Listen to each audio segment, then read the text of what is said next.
Everybody today.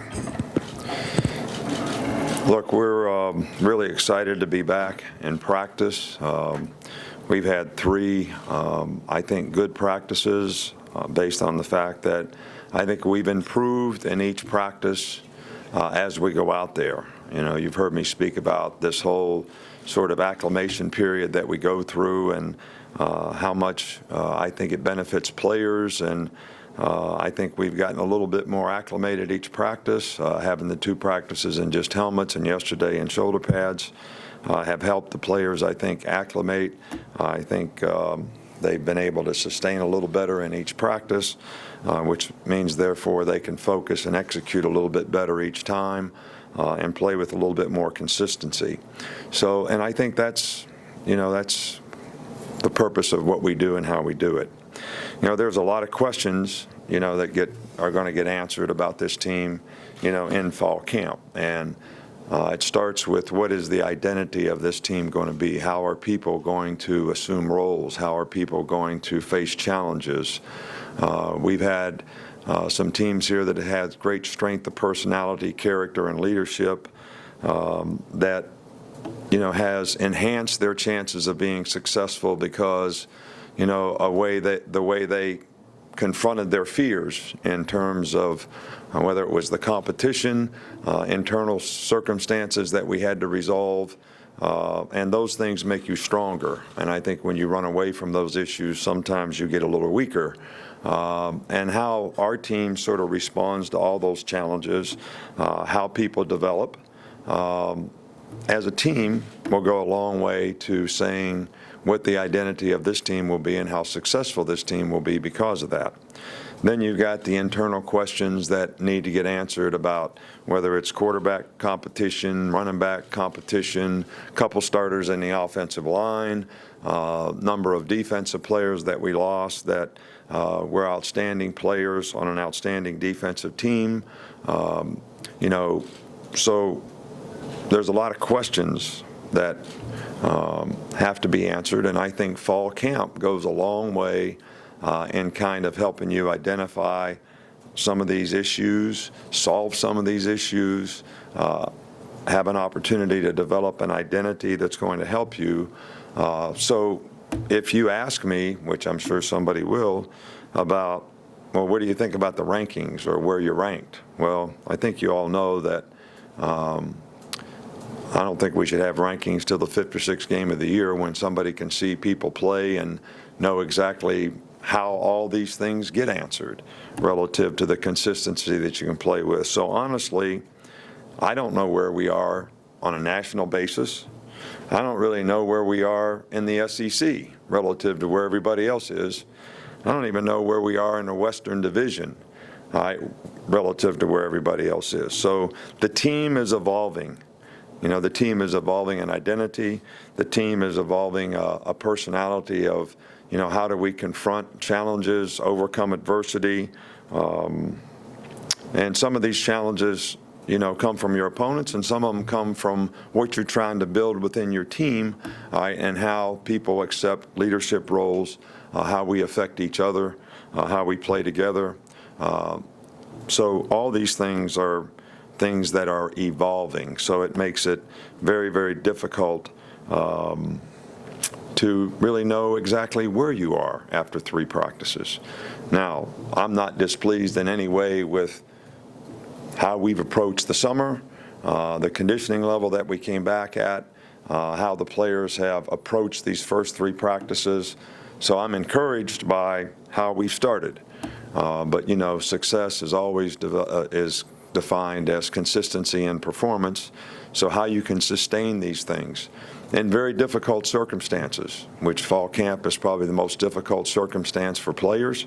So how they manage the challenges, the adversity, how you face your fears, are things that all can make you stronger.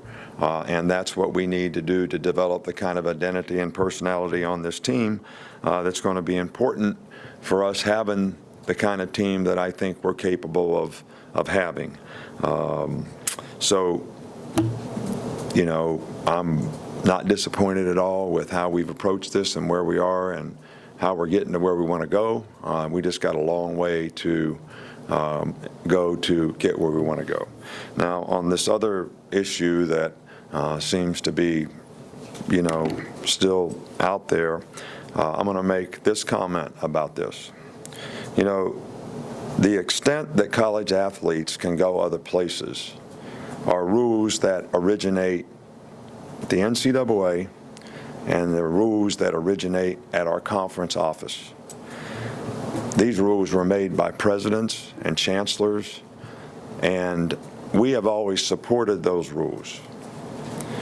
And I will continue to support those rules.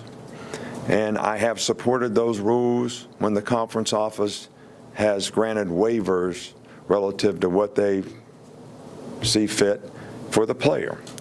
And we will continue to do that in the future. All right, so that's all that's going to get said about this. And it's, I don't run the conference. Alabama doesn't run the conference.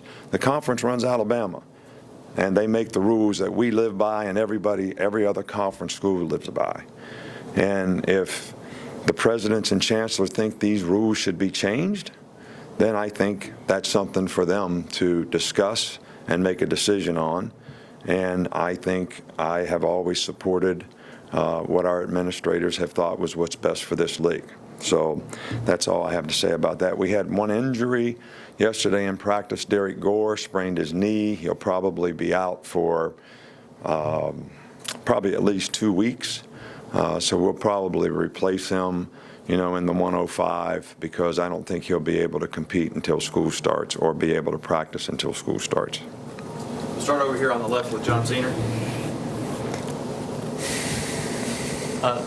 And this is kind of a big picture question. Bobby Bowden says the biggest enemy when sustaining the program at this high level every year is kind of your own self, the players getting big heads, lazy.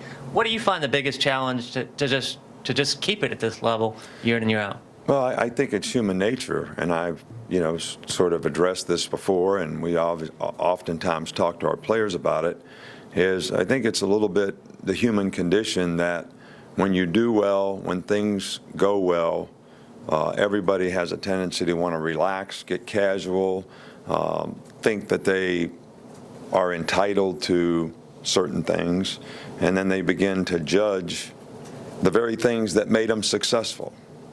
And we've had to deal with this with some of our teams in the past. They start questioning and judging. Why are we practicing this long? Why are we doing conditioning today? Well, this is the same thing we did that helped you be successful last year. It's the same old sort of human nature instinct that we've all went through when we were in school. When you make an A on the first test, does that mean I can take it easy in the class for the next couple of weeks, make a C on the next test, and end up with a B average and be really satisfied with that? So it's a little bit about what are you shooting for? What's your standard? And everybody has to make the decision about what their standard is. And when you shoot for a high standard, sometimes you miss.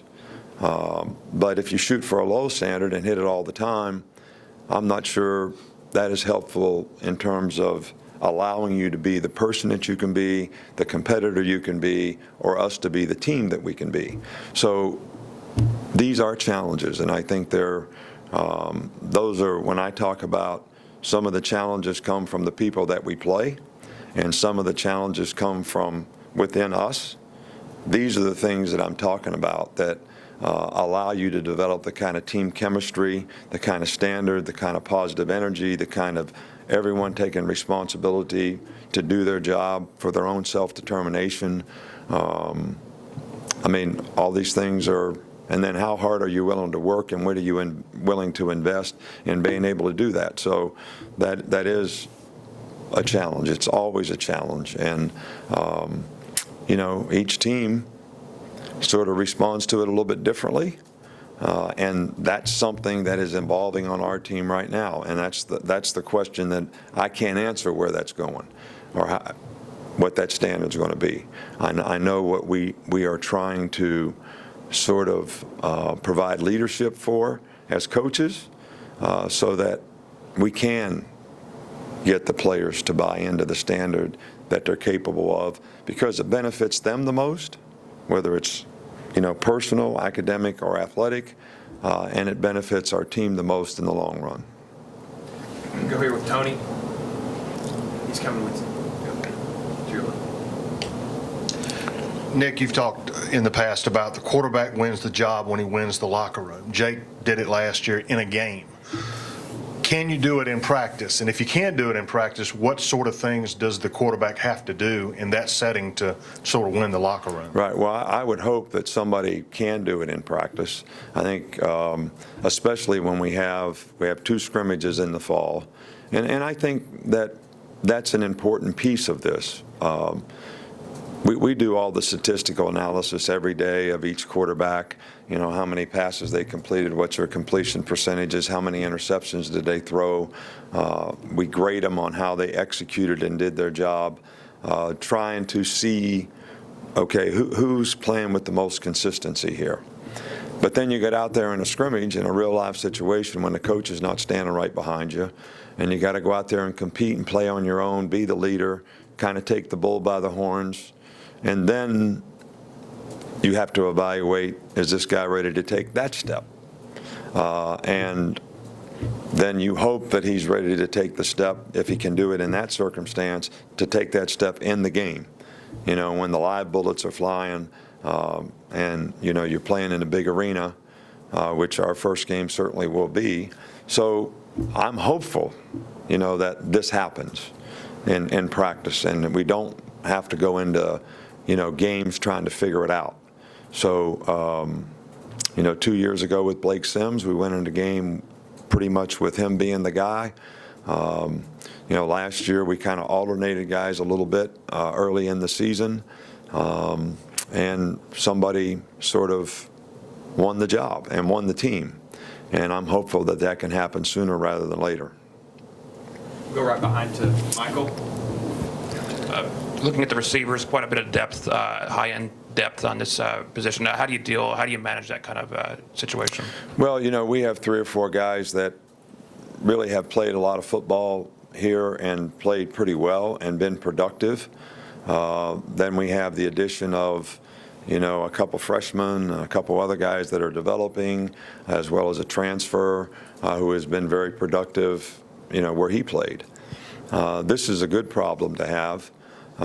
Last year, we really kind of didn't have the depth at receiver, and it was really concerning in terms of if we'd have lost another player, it would have really affected our team. So we would like to have 6 receivers at least that we feel can go out there and play winning football for us. Therefore, we can play more players. They can be more involved in different roles in the game. We can actually save and alternate our players so they don't get tired in the game, especially when you go no huddle. Most of these no huddle teams, if you watch them, they sort of, alternate a little bit. They're skilled players because it is a stress on them. They run a takeoff route 40 yards down the field. Sometimes they come off and somebody else goes in for them. Well, to be able to do that, I think, is really, really important. So I think this is a positive on our team. I'm just hopeful that we can get each and every one of those guys to play at a high level and they can have very productive years. Cecil. Coach, I did want to follow up on one thing. You've had half a dozen players who've transferred over, I guess, since the spring.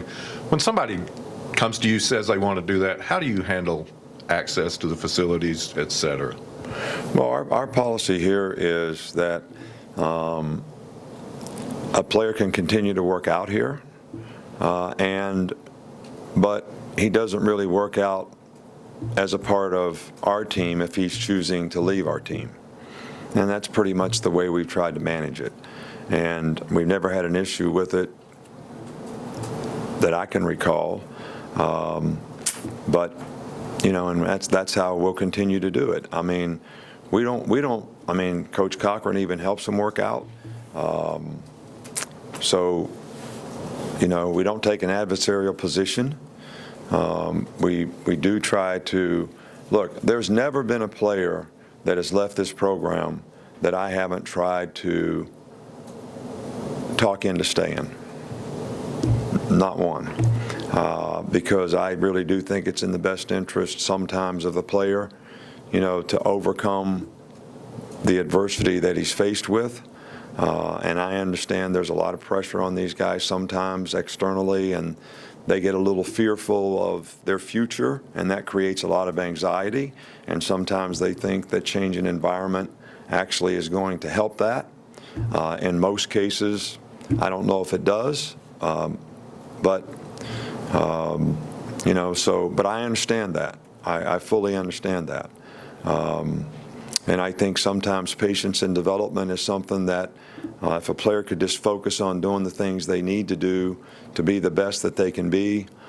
We've had 3 speakers here, and each one of them, their message in 3 nights of speakers, all former players, all guys with different circumstances in their life and different issues, but everyone, the topic was basically focus on the things you need to do to be the best you can be, personally, academically, and athletically.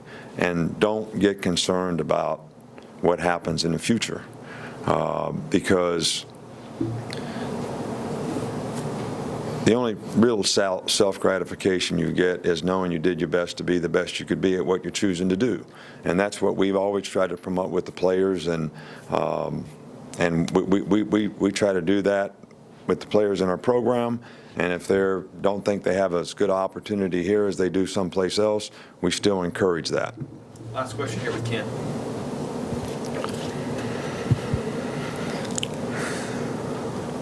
In a couple years past, you've talked about the wide eyes on some freshmen. I wanted just to get your first impression on this freshman class, and also, what does it say that they all, did their part academically and qualified and are here? Because some guys had further to go than others. Right. Well, we're sort of excited about this freshman class, but again, I don't like to specifically put expectations, on these guys. I think a lot of people put expectations on freshmen when they come in because they were 5 stars or whatever, 4 stars, and we say they're going to make an immediate impact, which I think this expectation sort of, creates some of this fear of, am I going to be able to accomplish to the expectation that's created through no fault of their own, but relative to what other people sort of place on them. And again, we go back and try to emphasize, look, this is all about developing. We want to try to help you develop to be the best player that you can be. Your ability to focus, the maturity that you can sort of learn, the importance of paying attention to detail and doing things correctly, because the competition is a little better. So the importance of doing things correctly sort of gets accentuated a little bit. And some guys respond really well to that and develop very quickly and are able to make an impact. Other guys have more difficult time with it. But in every case, we're going to take the player where he is and try to help him develop. And, I see some guys out there that I think will make a contribution to our team this year. It's like we had, I think, 4 guys last year that made really true freshmen that made really significant impacts on our team, and probably another, at least half a dozen or more guys that played a lot. So, and I think that the same thing, will probably happen, this year. But the one thing, and I guess things change pretty rapidly, but I remember when I was at Ohio State, and this was 35 years ago, something like that. Woody Hayes was not the coach, but he had made a statement, because in those days freshmen weren't eligible. When I played, freshmen weren't eligible. And I remember a statement that he made: for every sophomore we start, we'll lose 1 game. So in 35 years, that's how much more quickly people have matured. so that they can contribute, like immediately, and that becomes the expectation. And I really do try to get our players to focus on, look, I'm working to be the best player I can be and develop to be the best player 3 years from now. And even if you play as a freshman, even if you started as a freshman, that still should be your goal, all right, is to, if you want a future as a football player, which means to some degree be able to play at the next level, that's when you're really going to get evaluated. So that's what your goal should be, every day, every play, and what you do. Okay, Coach, thank you. All right, thank you.